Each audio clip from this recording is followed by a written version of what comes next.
I don't think anyone is aware that 1 in 10 youth experience homelessness in a given year or experience unstable housing. That's a shocking number, 1 in 10 youth.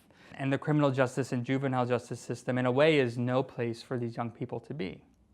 I mean, I think what people forget is the problem that we're creating as a society, right? If you have homophobic parents kicking out youth because they're LGBTQ, and if you have those youth travel to a city and they don't have a job and they don't have income, you're exposing them to tremendous potential for harm, right? Where they jump a turnstile and get a ticket and they can't afford to pay that ticket, and they may do sex work, then they're criminalized for that. Then there's a whole cycle of negativity that happens. I mean, somebody may be making a logical decision for them at the time, which of course from the criminal justice and juvenile justice system is tremendously illogical. The result and the reaction to that should be support and care and not, harmful punishment, let's say. House youth, it's not that complicated. Youth experiencing homelessness need a house. They need housing.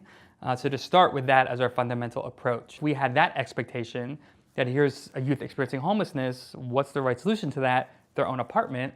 You're going to save money. It's almost half the price as other interventions. Shelters are very expensive. In New York, they're between $40,000 and $50,000 per bed per year. The criminal justice system is crazy more expensive. And an apartment, and with a lease in their own name, with the supports that they need, is, let's say, $20,000. So it's the most cost-effective and most effective solution to youth homelessness, and that would prevent youth from being overrepresented in the criminal justice system. The other key thing is to just ask youth with criminal justice backgrounds or youth experiencing homelessness, what do you want?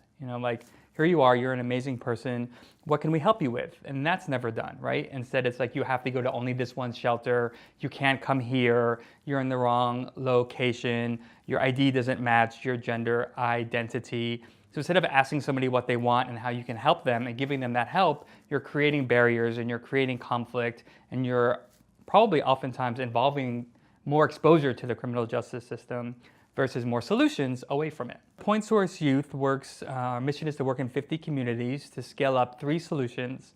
One is host homes, so youth stay with a well-screened mentor for 1 to 6 months to get them stable. Then there's a case manager who works with that young person really intensely to get them the supports that they need. And there's somebody working with that host to give them their supports. The second intervention is called rapid rehousing, where youth get their own lease in their own name at a scattered site market rate apartment that they choose, which is kind of amazing. And then rent is paid for them for up to 2 years, up to 100%, and services are given to them based on what they need.